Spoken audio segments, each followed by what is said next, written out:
It's an interesting question from Barbara Russell. Name's not terribly familiar. Hi, Barbara.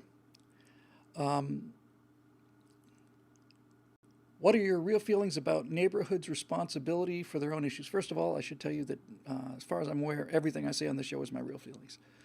Idiot. What are your real feelings about neighborhoods' responsibility? Spelled neighborhood in a British way. I wonder if she's from Europe. Throw that extra U in there. I think somebody dumped a gigantic load of U's on Great Britain somewhere around 1780 or something. And now they're just trying to get rid of them, just sticking them everywhere. What are your real feelings about neighborhoods' responsibilities for their own issues? I feel the upstanding people of a bad area do have responsibility and refer you to Comuna 13 in Medellin. It was a mind-changing experience. I would ask that you offer your thoughts on this. Thanks. Well, first of all, Barbara, I don't know what Comuna 13 is, but I can deduce a fair amount of it from your question. It sounds to me like in the middle of Medellin's horrible murder culture, I think it probably was the most dangerous place in the world for quite a long time.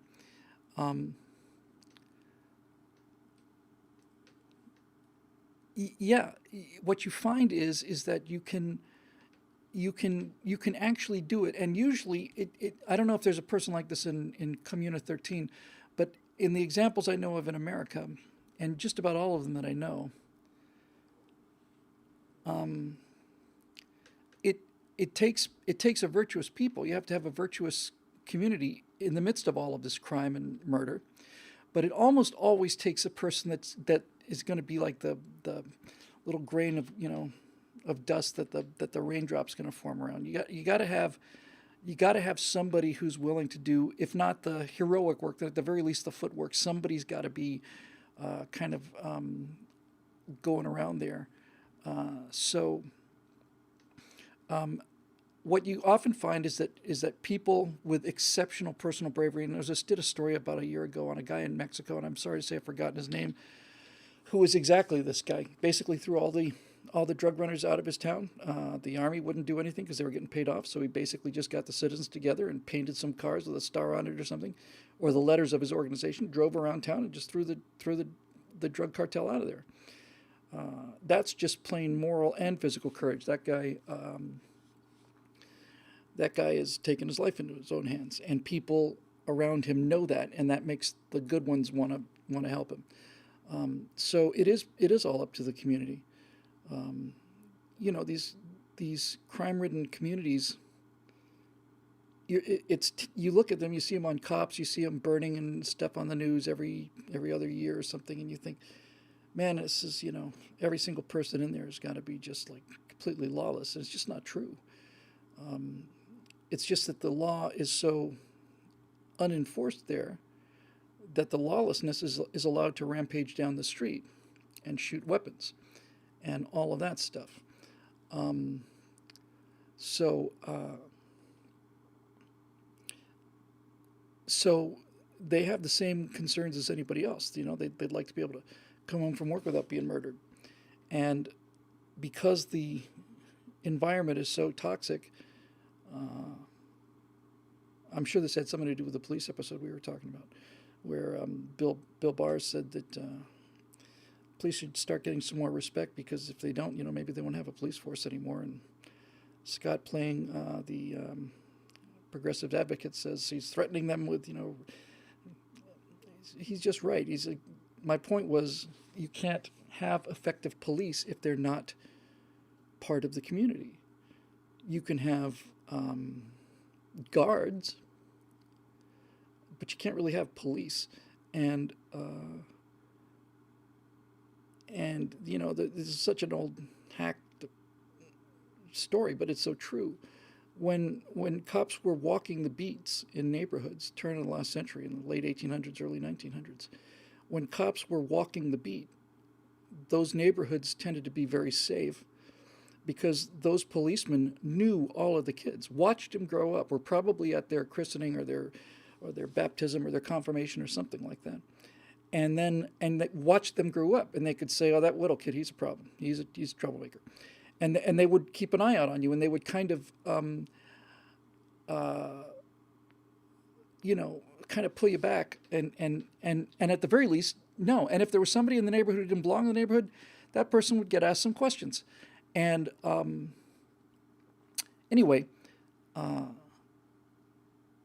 when the patrol car came along, people said, "Oh, well, you need two things: you need an automobile, and you need radio communication." But once that was happening, then people thought, just think, we can put the cops in cars, more comfortable for them. We can cover a lot more territory with fewer people. What a grand idea! And then you get what we had in L.A. and still have large part in L.A. and in most of our cities, and that is, you have the police force, which is a culture that exists inside an automobile with white doors and black body, and then you have what goes on the street, and the police are often not even from the communities that they're enforcing, and so on. Neighborhood policing is not just a catchphrase. It's not just, hey, let's try this, like new math. It's what makes a police a police. It's the difference between a police and a militia, or the police and a standing army, or the police and a guard unit, or the police and a private army. It's homegrown, and to the degree that that cooperation exists, then that's how much law enforcement you're going to have, and how good your police force is going to be, and how good to the people as well as to the cops. So, like most of us, or at least most people my age, I grew up with officer friendly. My mom always told me, if I ever get lost, go find a policeman. That always worked out real well for me. I always treated them with respect. They always treated me with respect, I think with maybe one exception, but can't all be perfect.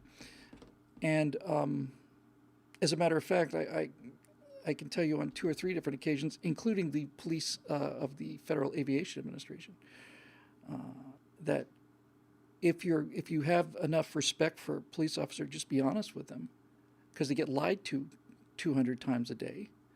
Just being honest with them is sometimes, not always, but sometimes it's enough. It's enough to just get you off with a warning. It's like, oh, so you're aware of the fact you did something wrong? I sure am. Yeah, I went up that hill way too fast. I remember that so clearly. I got pulled over once when I had just when I got the Camaro, the Camaro, and I was going up a hill, and it was maybe, I don't know, 40 mile an hour zone or something, and I look behind me, I see these lights on. I pull over, and the guy said, came up with it. I don't know why they asked this question. Some policemen out there might know this, but I've never really figured it out. Maybe they just want to catch you lying. I don't know. So the first thing he says is, do you know why I pulled you over? I guess that's so you can start to lie your way into more trouble. I'm not entirely sure. But in any event, most of the time in my life, I said, no, I don't have any idea. Was I going too fast? I wasn't looking at my speedometer. I was checking my radio, and I must have. This guy came up, he said, you know why I pulled you over? I said, yes, sir. I was doing 63 miles an hour in a 40 zone. And I'm sorry about that. I wasn't paying attention. And then he said, all right, well, slow down. Yes, sir. And that's it. Border Jedi says that it's a baseline to tell if you're telling the truth. That's actually it, isn't it? When I said you're trying to see if you're going to lie yourself into more trouble, that's sort of malicious. What it really does is it accomplishes immediately for the police whether you're a truthful person or not, whether or not you are telling the truth. Because, I mean, I would imagine you can't be an effective policeman over time without learning how to tell liars. And I guess if you can't tell a person lying, you're probably not in the right line of work. But having watched cops, like I watched cops religiously for 7-8 years of my life. I mean, I watched it all the time. I binge watched 3, 4, 5 hours of it a day. So I saw lots and lots and lots of episodes of Cops. And the one thing that's most striking about watching that show is just how brazen the lies are. Just how brazen, you know?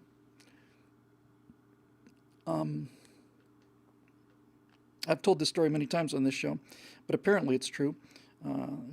Policeman once came up upon a guy who was in a drug addict. He was passed out under a bridge. And he was shooting heroin, and he passed out and had the needle in his arm. And the policeman woke up the guy and said, look, man, we're going to take you in. You can't be doing drugs out here on the street. He says, what do you mean drugs on the street? He says, buddy, you got a needle in your arm. And the guy looks down, he says, that's not my arm. True story. Yeah. I did the same thing with the FAA. I'm not going to get into that again. I've told this story 50 times. But I flew into a temporary flight restriction area. President Bush was in town. I didn't know it. And I just got about a half a mile into the 30-mile exclusion zone. They had me fly over to, where did they take me? El Monte.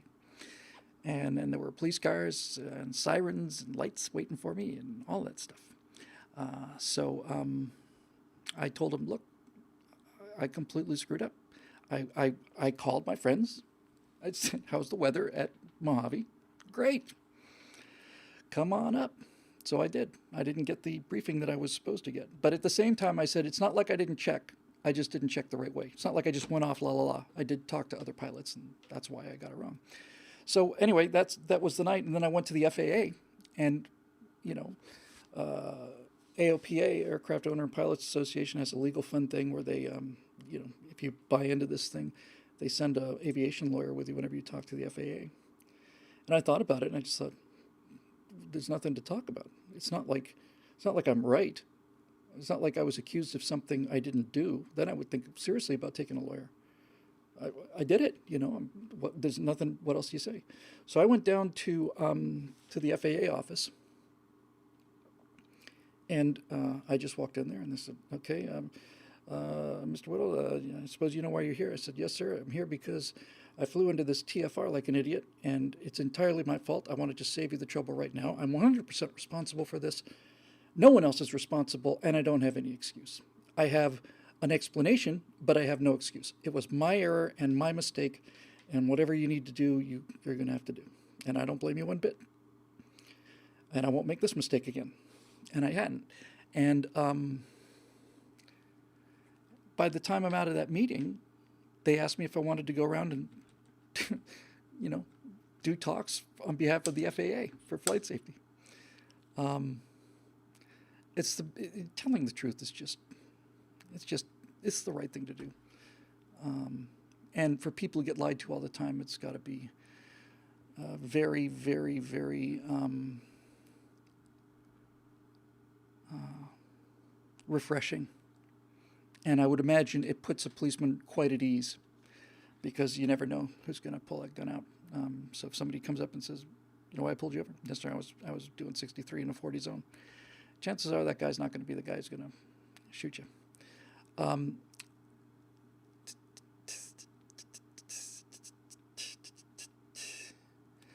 Well, I just want to make sure I get this right. We're going to do a couple more. I just want to check something here.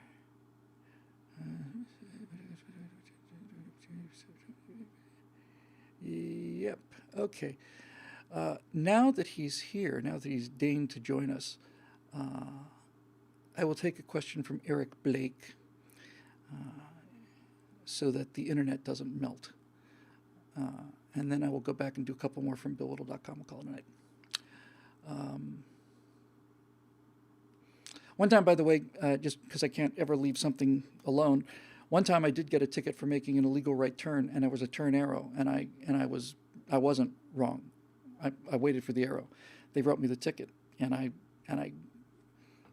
next day I went down there with a Polaroid camera, and I just said, here's the view from where the police car was. Here's the view from where I was. I can see that there's a turn signal here, but this guy can't see it. Do you see that, Your Honor? And I took like 6 pictures all the way down there and finally got like three pictures in before you could see the right turn arrow. And I was so ready to just defend myself and just, I was airtight. I had it totally locked up. In fact, I remember going back to that spot and saying, you cannot see the arrow from here. Thank God. Maybe I wasn't, crazy. But the policeman didn't even show up, so I didn't have my chance to do my Mr. Smith Goes to Washington oration. 2.5 hours on a traffic ticket.